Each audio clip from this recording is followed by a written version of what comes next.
Assalamualaikum warahmatullahi wabarakatuh. Bismillah, walhamdulillah, la hawla wa la quwata illa billah. Allahumma salli wa sallim wa barik ala sayyidina Muhammadin wa ala alihi wa sahbihi ajma'in.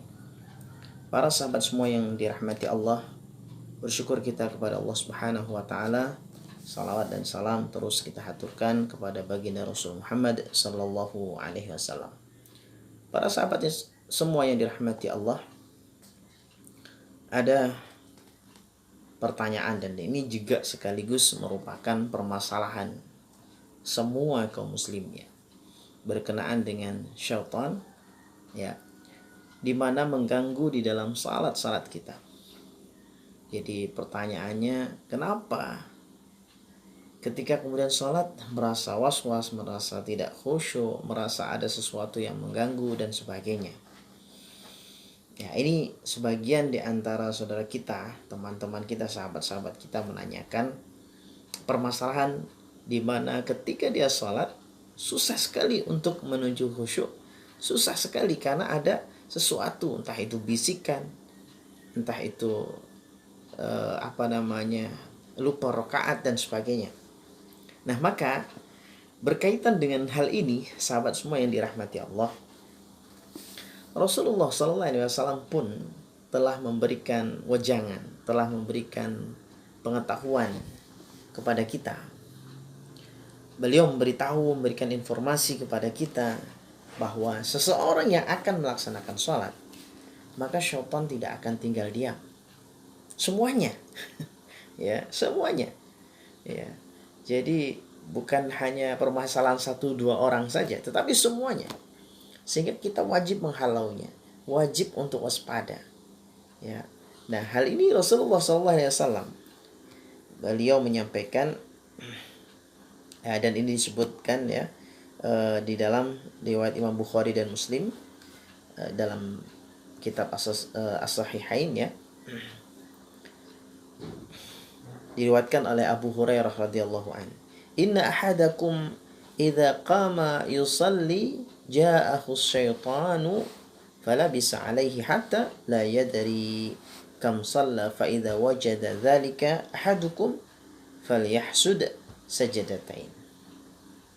Rasulullah menyampaikan, idza qama yusalli, apabila salah seorang di antara kalian hendak melaksanakan salat atau melakukan salat, saat melakukan salat, ja'ahu syaitan falabisa alaihi hatta la yadri kam shalla, maka syaitan akan datang.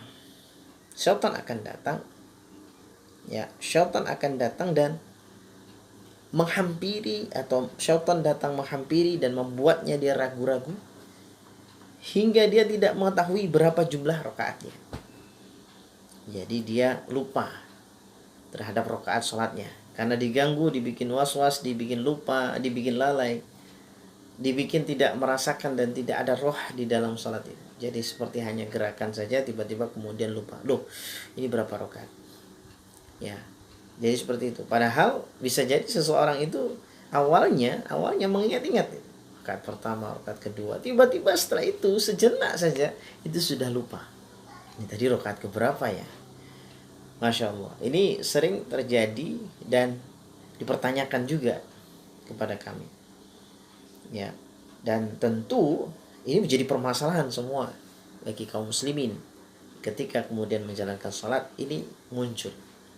Ya, kadang keraguan di dalam rakaat atau jumlah rakaat salat, atau bahkan kemudian lupa terhadap satu bacaan, atau bahkan kemudian teringat sesuatu dan sebagainya. Teringat sesuatu dalam konteks di sini ingat macam-macam, ya. Ingat ini, itu, dan seterusnya. Nah, jadi kata Nabi, ja'ahu syaitan, syaitan pasti datang. Syaitan datang. Wala bisa alaihi hatta la yadri kam shalla, sampai dibikin keraguan, dibikin kacau suasana pikiran, suasana hatinya, sampai la yadri kam shalla. Dia tidak tahu, dia lupa, dia lalai jumlah rakaat salatnya.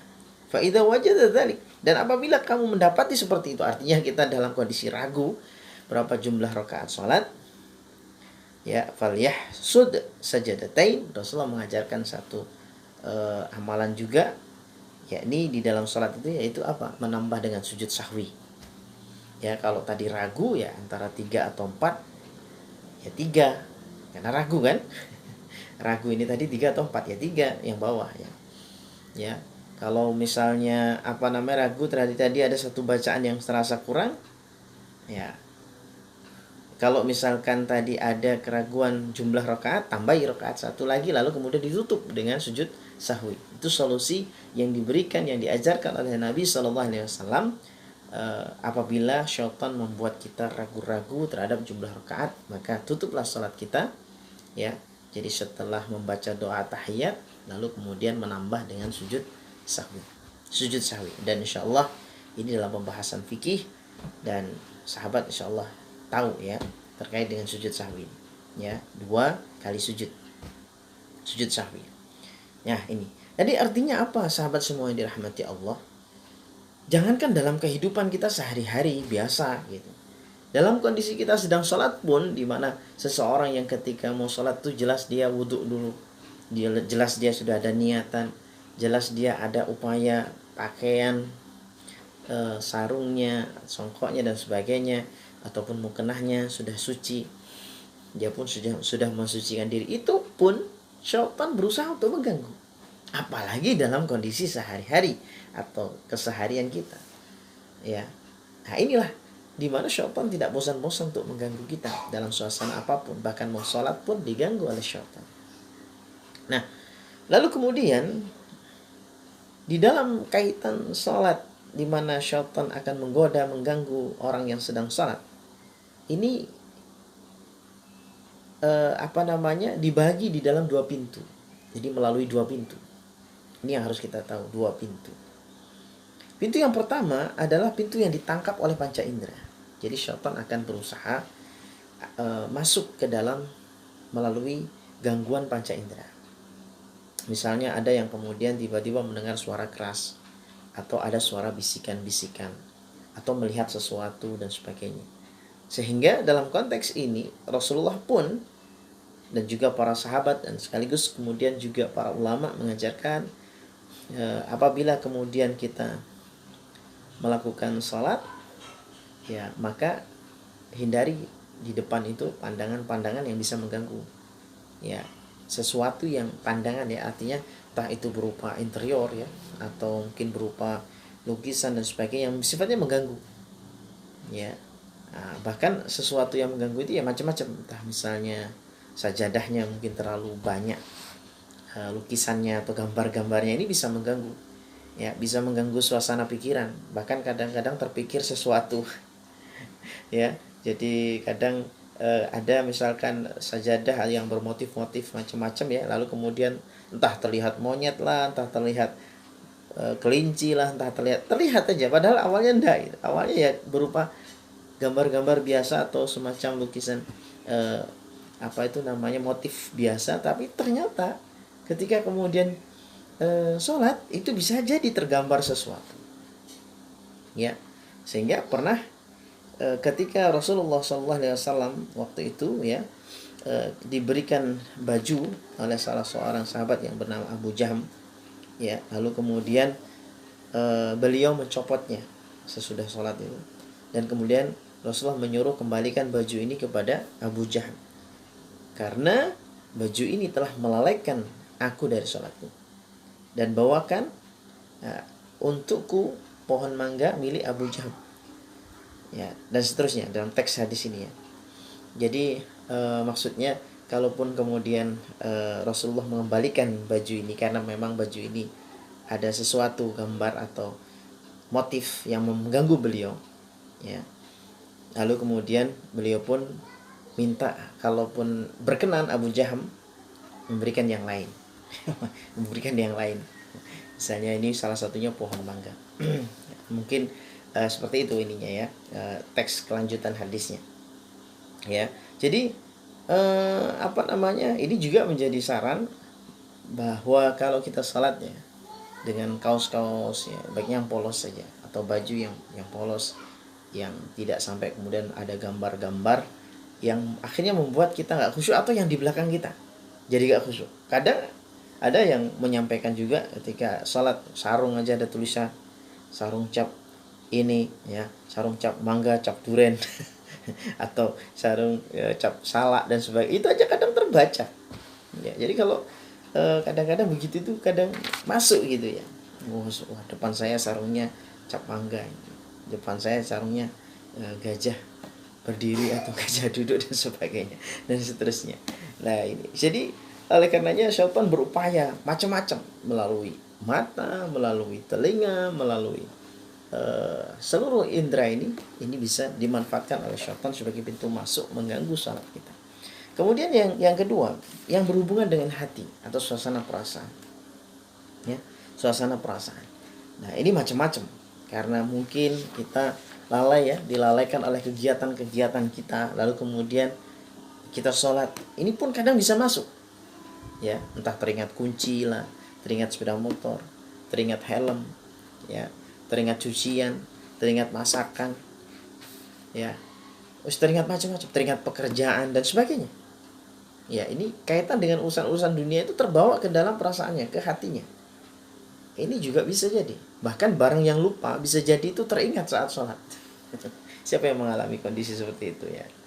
Ya, ini diantara sahabat.